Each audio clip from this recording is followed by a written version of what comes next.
Alright, good morning mga ma'am and sir. So today, ang project na i-feature natin is yung St. Trina, Calamba. So, nandito tayo ngayon sa Maylianas, Parian. If coming from Cabuyao or coming from Manila, via Canlubang exit, Mayapa exit, dire-diretso lang po tayo. And after ng Lianas, makikita natin yung stoplight doon sa harapan. Kakanan po tayo dyan sa may stoplight na yan. Kasi pag dinire-diretso mo po yan, ang tumbok naman po niyan is few meters away from dyan is yung SM Calamba or crossing papunta Santo Tomas, Batangas, papuntang Kalawan, Rizal. Ayan po yung tutumbukin niyan pag dire-diretso kayo dyan. So nandito po yung mga SSS, OWA, banks, BPI, and other commercial establishments. So kanan po tayo dito, alright? So yan.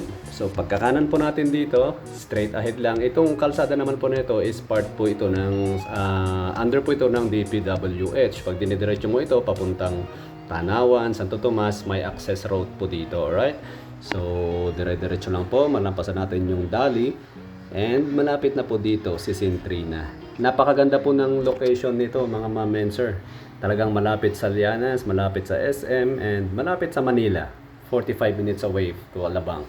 Alright, so welcome to St. Trina, Calamba. Ito po yung entrance niya. And may nakaposte na po dito ng 59 ng mga security guard. 24/7 po ang ating security dito. So napaka-safe and secured po ng ating project dito sa St. Trina. It's a first class subdivision. So ayan, nandito na po tayo sa loob. And yan po yung mga model houses, mga single detached. And ang tutumbukin natin ngayon is yung Amara Expanded Model. Okay? Ayan. So yung sisilipin natin ngayon na model house is ito. Ang lote po niya is 154 square meter with a usable floor area of 147 square meter. And ito po yung kanyang living area. Okay, napaka-spacious po niya. And ito na po mismo yung iti-turn over. Painted walls, may ceiling, ayan, may sliding door para maganda yung pasok ng ambient light, ng natural light. And silipin po natin kung ano ito. Ito po yung storage room or utility room. Or nasa inyo na kung ano po yung pwede yung paggamitan dyan. And ito po naman yung kanyang toilet and bath na complete finish. May bowl, may shower and fixtures, may lavatory. And ganito din po dito sa lababo sa living area, dining area. Mayroon siyang granite tiles. Ito naman po yung service door. Papunta rito sa may vacant space pa natin dito sa side. Ayan. So again, ito yung living area ng Amara Expanded. Okay? So ito na po yung marireceive nyo mismo. Wala na po kayong ipapagawa. So punta po tayo sa taas, second floor. Ito po yung hagdan, naka-tiles na rin po siya, naka-vinyl tiles. Ito yung handrails. Bakal po siya, steel, so hindi po siya mabubulok. Alright, so yan po yung ating toilet and bath, common toilet and bath dito sa second floor. And silipin po natin yung mga rooms. Ito po yung room number 1. Ayan, naka-vinyl tiles, painted walls with ceiling, sliding window. And ayan po, gamit nyo na lang po ang dadalhin. Ito naman po yung room number 2. Alright, ganun din po, parang sa room number 1 with vinyl tiles, painted walls, with ceiling.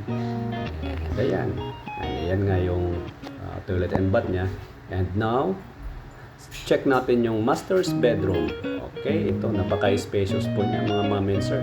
Napakaluwag po sa loob. And dito may sarili ka pong toilet and bath. Complete finish with full tiles. May showers and fixtures, toilet bowl and sink. Ayan. May maliit pang walk-in closet dito sa side na ito. So ito po yung again, master's bedroom. Alright. Yan, may maliit na window doon. Single window para maganda yung pasok ng natural light. Ngayon, silipin naman natin sa third floor. Ito po yung kanyang attic. Pwedeng gawing its provision for another additional room. So may 3 bedrooms na po tayo. Kung i-convert nyo itong attic niya into additional bedrooms, gawin yung family room or entertainment area or storage area or kung ano man po yung pasok sa preference nyo, is nasa sa inyo na po. Ito naman po yung kanyang balcony. Alright, overlooking po sa labas. Of course, napakaganda po ditong mag-picnic, mag-barbecue bonding with your family or gawing service area or laundry area. Alright, so ayan po ang loob ni Amara Expanded. Okay. 3 bedrooms, 1 storage room, and a provision for another additional rooms doon sa attic. Ayan. So, naka-vinyl tiles ang mga floors, including stairs. And again, this is the living area. Clean and tidy.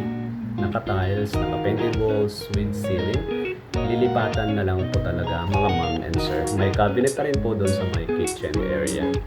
Alright. Ayan, napakaganda po.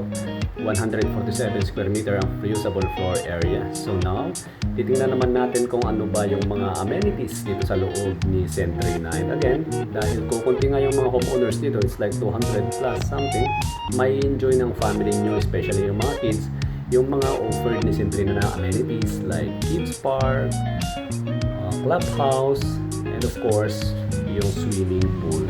Unlike ng mga other projects na talagang dahil madaming homeowners, ay talagang madami silang nag-aagawan sa mga amenities. Pero dito po sa Century na Di Calamba, hindi po siya ganun ka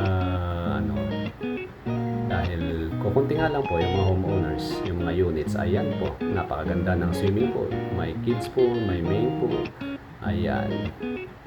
I'm sure na may enjoy ng ating mga chikiting, ng ating mga kiddos. Ito po yung clubhouse. Okay, again, if interested mga ma'am and sir, i-message nyo lang po ako and gagabayan ko po kayong makapag-acquire o ma-acquire itong natitirang unit dito sa Century na Di Calamba. Again, my name is Mr. Reggie Landicho Bulagay. Isa po akong PRC accredited at rehistrado sa DSOD. I-message nyo lang po ako and anytime, pwede po kayong samahang mag-tripping dito. Alright po, thank you for